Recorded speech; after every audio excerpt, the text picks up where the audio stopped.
Welcome back to the Pit Wizard Smoke Shack. My name's Billy Buick, and today I was going to cook for you some smoked bologna. However, whilst in the supermarket, Lidl's to be precise, the chub I picked up wasn't bologna, it's actually mortadella con pistachio, or mortadella with pistachios, which I suppose is no more informative unless you actually know what mortadella is. In all honesty, I didn't, so I did a little bit of investigation. It seems to be that mortadella is pretty similar to bologna. It's just in bologna the fat is emulsified throughout the meat, whereas in mortadella you get little chunks of fat running throughout. That seems to be the only difference. And obviously the one we've got has got pistachio nuts running through it as well. But for me that's just a bonus. That sounds good. I think that's going to smoke up just as well as a bologna. So today that's what we're doing. We're going right back to our childhood with those bologna sandwiches we used to get in our lunch boxes that our mothers used to make us. We're going to be making some pimped up smoked chub. Would have been bologna, mortadella in this case. It's still going to be delicious. You don't want to miss this one.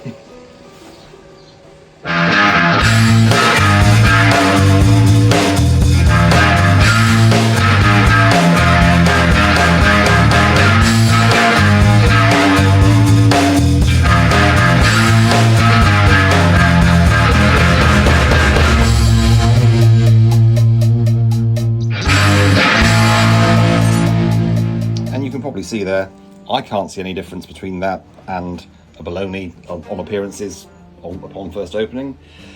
And full disclosure, I took total inspiration from the Meat Church channel for doing this. They scored it and then they whacked it on the smoker, and I also enjoyed the Gallery Backyard Barbecues video on this. They did bologna burnt ends. I'm going for bologna sandwiches out of this, so a slightly different technique, but still Tom's approach to this was brilliant. Again, the scoring and the smoking and just his delivery. If you're into backyard barbecue, you need to check out the Gallery Backyard Barbecue channel. I'll leave a link in the description for this video. In my opinion, nobody does it better than Tommy. He's really accessible and his recipes are really fantastic, so do check him out. So what we're going to be doing here is giving this a score, probably going about 1/4 of an inch into the flesh and going all around and then following the crosshatch the opposite way with the same depth to give us a nice crosshatch effect, which is going to help that meat open up a little bit and help those smoke flavours penetrate when we pop it on the Masterbuilt a bit later on.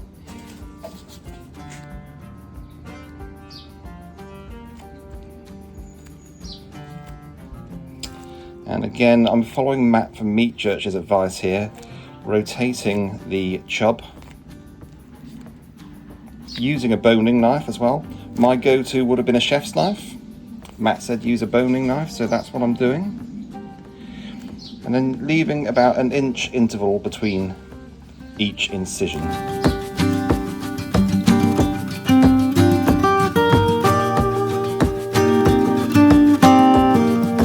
And the trick here is definitely keep the knife still, rotate the chub. And if you find your incisions don't match up upon their full rotation, don't worry too much. It's a backyard barbecue cookout. You know, you're not trying to win Michelin stars with this. The purpose is to get that smoke flavour penetrating into that chub. So just follow the line and join them up at the end if you need to.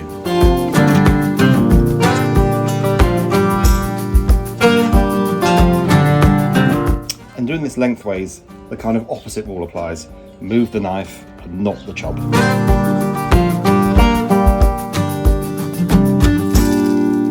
Now, you're probably finding it quite hard to see where I made those incisions there. That's not a problem with the camera. That actually is an inherent obstacle that we have to overcome when we're preparing a chub like this.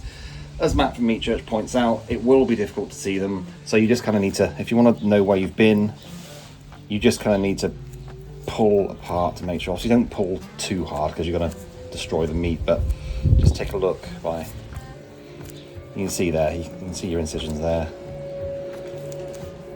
But when that goes on the smoker, that's going to pull apart and it's going to look like some kind of fantastic jewel that you've discovered in some kind of, I don't know, Jurassic fantasy land. So that's the scoring done. Now we're going to add a binder. Now both Tommy and Matt recommend using yellow mustard. And who am I to disagree with the experts? We're definitely going with some yellow mustard in there. I also want some sweetness in here. So when I smoke it, I'm going to be using pecan wood to get some really nice sweet woody flavours in there.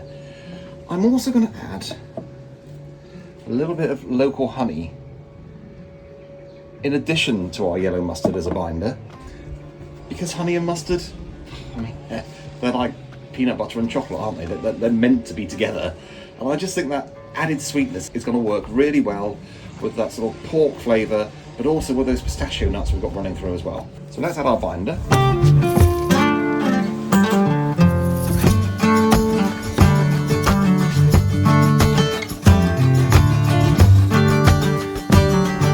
And then on with a good whack of honey. That's good. Right, let's get that before it goes all overboard. And then just slather that in. Times get messy.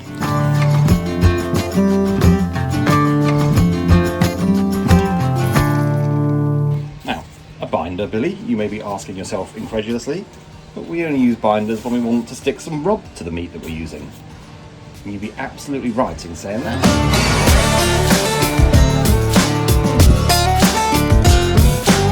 So we've got some of this delicious Fool's Gold from Angus and Oink meat collab, and it's a bacon miso honey rub, which if I was designing a rub to go with this chub, I don't think I could have designed it better. I think this is going to be perfect. If you've seen any of our more recent videos, you know I absolutely love this rub. I've been using it in everything at the moment, so let's use it on the chub.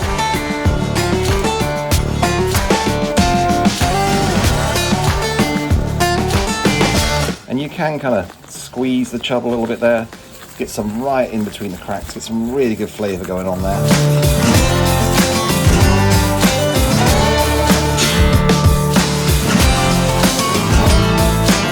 And you know our rule of rubs by now. Again, if you've seen our previous videos, when you think you've added enough, add some more.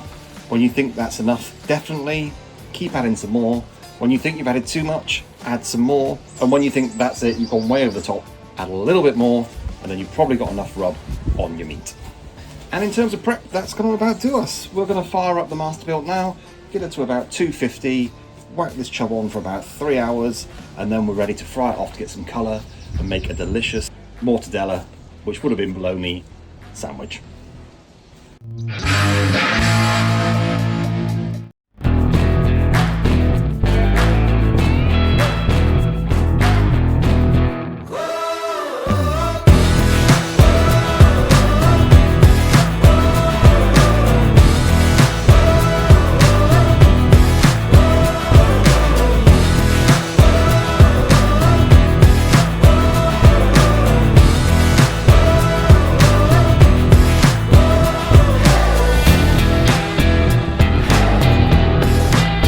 So the rain's come down, the winds are rising, and I don't even care.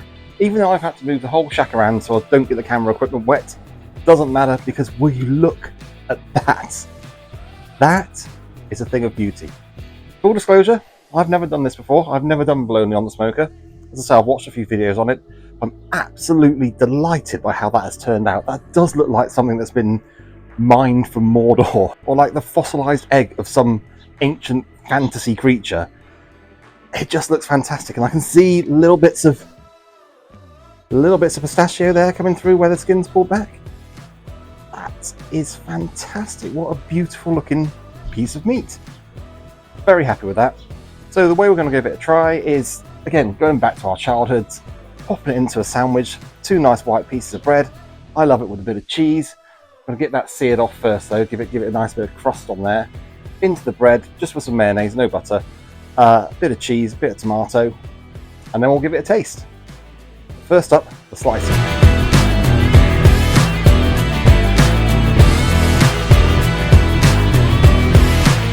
Look at that. Beautiful. Sort of reminiscent of a star or a sunflower, something like that. That's fantastic. You see here, those little marks of fat. That's what marks mortadella out from bologna. So bologna, that fat would all be blended in. It would be a homogeneous kind of blend. But mortadella, you get those chunks of fat there.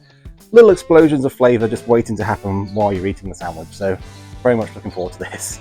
So So I'm going to go and get my camping gas so we can give this a sear, and then we'll get back to the sandwich and the taste test.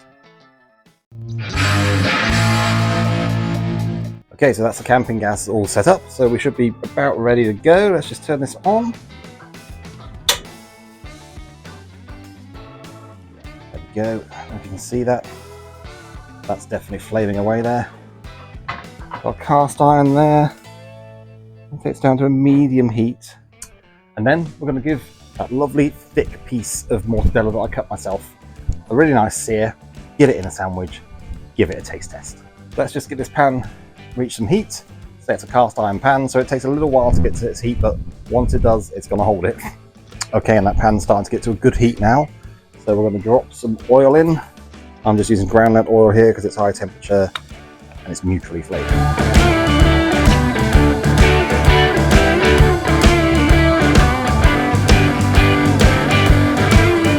Probably 2-3 teaspoons of oil in there. I'm using my glove, just making sure this gets all over the pan.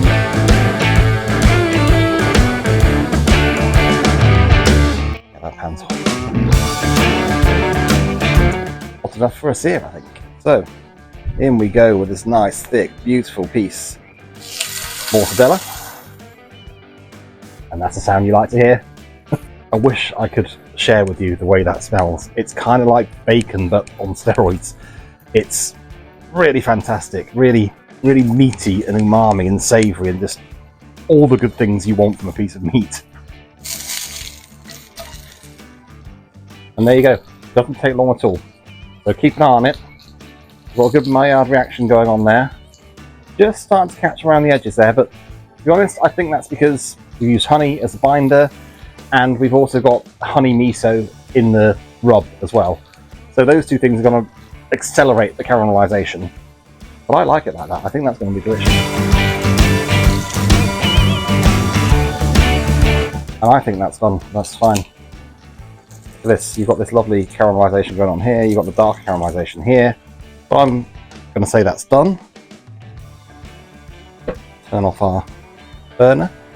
I'm saying that's done because you can see you've got this lovely light brown Maillard reaction going on in the center here, which is the caramelization of all those natural sugars coming from the pork, but also from the rub and everything else we've added to it. That's going to be fantastic. And then on the outside there, you can see we've just got a little bit of a crispier texture. As I mentioned earlier, that's going to be coming from the honey added as a binder and as part of the rub. But that's done for me. That's got enough texture and enough caramelization. So let's put the camping gas to one side, and I'm going to make a beautiful sandwich out of this. Just before we go in with the sandwich, I did have the foresight to cut off a piece that hasn't been seared yet, and therefore obviously hasn't gone into the sandwich. So I thought we should give that a try first, just before we pop this mortadella into the final product that is the sandwich. So let's just go in with this end piece I've cut, and I've deliberately chosen the end piece because look, it's got all that lovely rub on the skin there. And we cooked this for about 2¼ hours in the end. I didn't want to leave it any longer than that because the skin can become a little bit papery, a little bit leathery if you smoke it for too long. And I was aware that my chub was smaller than Matt's from Meat Church, and I think he only did his for about 2.5. He had his on 275, but I checked mine after 2¼ hours. It looked, as you saw it looked, which to me looked perfect, so I'm very happy with that. Anyway, cheers. Cheers.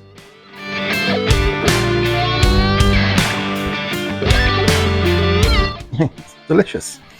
Meaty, a little bit spicy, a little bit salty, a little bit sweet from the honey that we've added into the rub and into the binder. You don't really get any of the mustard, and you're not really supposed to. There's enough spice in that meat for not really much more to be necessary, and you do get that lovely sweet kiss of pecan smoke just wrapping around all those lovely meaty flavours. But yeah, I mean, if you've had bologna before, or any kind of processed meat in that family, you kind of know what to expect. This is like that, but amped up to the nth degree. It's like the platinum standard of bologna meats. And so I can't wait to get this into a sandwich. So, 2 slices of white bread. Again, reminiscent of our childhood and school days packed lunches. On with mayonnaise on both sides.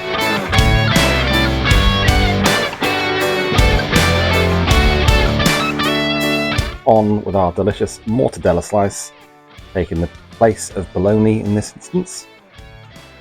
And I've added a slice of American cheese there as well, as you can see, and then in with just some nice sliced tomatoes. I believe these are cherry tomatoes. Mrs. Wizard would have selected these. I suppose I should leave her some. Lid on. Now let's be extra bougie and cut our sandwich in half.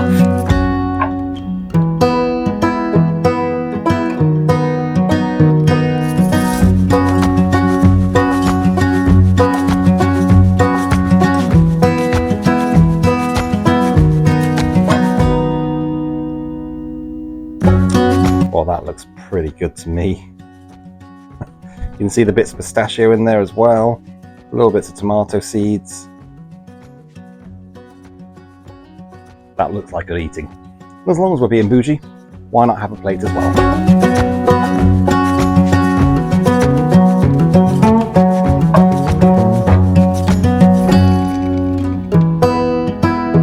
Okay, and so there we've got our mortadella sandwich, aka our grown-up bologna sandwich. Let's dive in.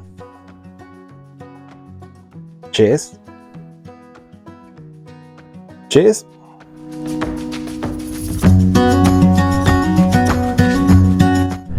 Absolutely amazing. Evocative of childhood memories, but with a grown-up kind of twist to it, like a little bit of crunch of pistachio in there, but also a super crunch from that honey caramelization that we got on the ends of that mortadella. Really lovely meaty texture that works really well with the sandwich. Again, just like memories of childhood, but with a real grown-up, I'm not going to say sophisticated, but more catered to an adult palate, with a bit more going on. So the tomatoes, that lovely bit of American cheese, again the bread, the mayonnaise, absolutely delicious. I recommend doing this. Just popping it in the smoker, giving it that little kiss of extra flavour from the pecan wood that we put in there, extra flavour from the rub, a little bit of extra flavour from the binder, and then more texture from the searing. You can feel the love and the work that's gone into that. You can taste it. Highly recommended. This is a must make. My name's Billy Buick. This is the Pit Wizard Smoke Shack. Thank you very much for watching this. I hope you've enjoyed it. A little trip down memory lane perhaps for some of us. Don't forget to like and subscribe, and please hit that notification bell so you never miss any of our videos. And we look forward to seeing you next time.